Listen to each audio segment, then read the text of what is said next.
Hi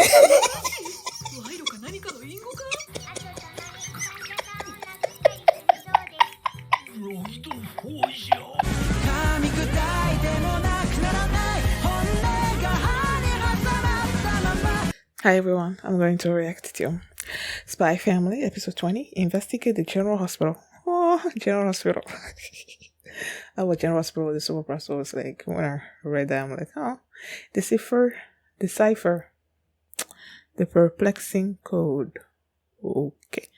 And the last episode was the grooming episode.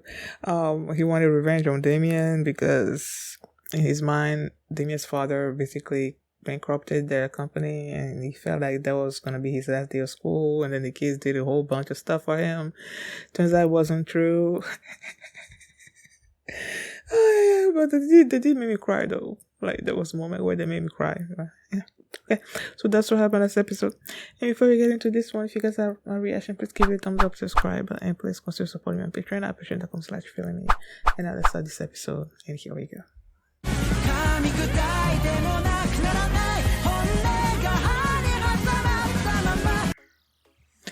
Yeah, like I said during the episode, like, Anya is like the best character in this show, man. Like, she's so funny. All her antics, all her facial expressions, all her when she's shocked and everything, like, everything about her is just so I love it. What the heck happened this episode? Oh yeah, they had an assignment to basically do a report on a job that they might be interested in. Oh my gosh. When she went to Yor, and Yor was just imagining her, Anya shadowing her on her assassination stuff.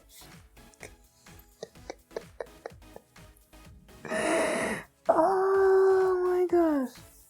But her doing that imagination, it sort of gave us a glimpse into her work, I guess. I thought this was just like a shadowy organization that wants you to assassinate people for their own, I don't know, personal gain or something or other like that, for some nefarious reason. I don't know. Even though she's like a kind person, maybe they must still be doing that. But like, in her imagination, she was basically taking out really bad people. That's what she was doing, but she does it in such a way that the person doesn't suffer. You know, when she's killing the person doesn't suffer or something or other like that. And she feels that she's cleaning the city from bad people, basically. So it makes her job somewhat honorable. But it's the handler that's giving him the information on who to go kill and everything. Who's to say that the people that they are killing, that she's killing, are really that bad? And it's not, because it's like we don't know who is this handler person. We don't know who this handler person is working for. We don't know their agenda, you know. So they might be presenting these targets to her as really bad people when they might not be, you know. I hope for her sake that they are really bad people, because if she finds out they're not, and that she's been killing all these people, I don't know. But yeah, that whole scene of Anya shadowing her and all that, and she was also wearing black. So. Nah. So Anya was like, I can't follow her. And so she decided to follow Lloyd. So Lloyd brought her to this hospital where he's working as a psychiatrist. And, you know, he's, in the eyes of his co-workers and everything, he's like a great person. He's a great doctor. They are all at ease with him and everything. He's a kind person.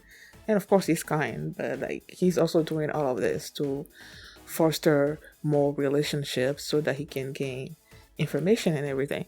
And as he's telling her, Anya, what he's doing in the work, like verbally, he will be talking as if he's a psychiatrist, and what psychiatrists are supposed to do, help people. And like he mentioned, how veterans also still have mental issues when they come back and everything like that. So he's telling out loud, he's telling him all these stuff, but in his interior, he's thinking, the reason why I'm doing all of this when it comes to his spy stuff. So since our little girl can hear read mind, she's just been writing down everything when it comes to the spy stuff, but nothing when it comes to like his actual work, as a psychiatrist. So he brought her to his office, like where he has his consultations and everything. And he can't actually let her sit in on the consultation because that's privacy issues. So she was in the room, and then she got one of the wise agents that actually works there with him came, and he stepped out. But before he stepped out, he mentioned in his mind that because Anya was about to touch some books on the shelves and everything, and she's like, don't touch anything, because there's a lever somewhere there that's going to open the secret passageway, that lets him slip out to go do some things and then come back. So before he leaves, he gives her this sandbox and then all these toys, and he's like, place stuff in there. And then he stepped out, and you knew this girl was going to open the lever. So she activated the lever, the door opened, she went in there, and then she went through these vents and came upon this meeting where these guys were talking about how some patients are talking about ghosts and all that. And some of them were like, we don't have to talk about this thing. They don't exist. It's just like their dementia talking and everything like that. Anya was there. She heard ghosts. She was like, ooh, this is exciting. And then she bumped into something. So the guys were like, well, what is that? There's no room above us. So where did this noise come from? And Anya was like, oh, time is getting late. Lloyd was gonna be back in soon, so she wanted to leave, but then she was stuck. So she started making all these noises that these people were like, "Oh my God, there really is a ghost of a child that died here because of my practice or something or other like that." And then now they're like, "Okay, now we need to take these ghost stories, seriously." Personally, I believe in ghosts and stuff, so it's like. While they were saying, it's unscientific or whatever, not everything in the world can be explained through science, okay? So it's like, sure. Now they're like taking this ghost thing seriously. But then Anya leaves and goes back to the room just in time to hear Lloyd, about to come in. She just throws in all these toys, just this stuff. Lloyd comes in and he's like, oh my goodness. So her mind must be in chaos. She must be going through this dark stuff. Did I not notice it? And then he's like, okay, let's go to, where was they gonna go? I don't know.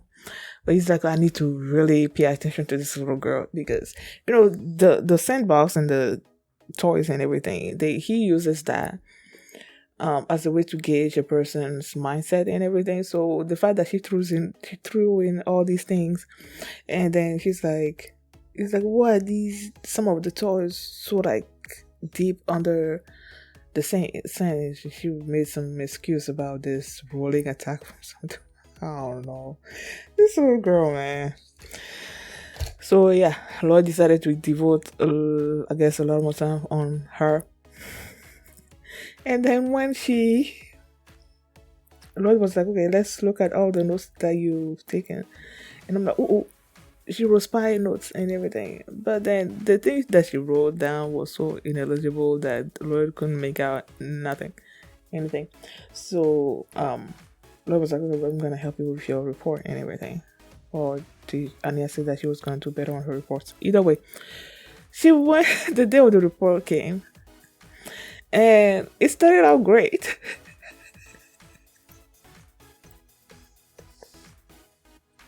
Oh my started diving into this spy stuff, you know, and people are like, what?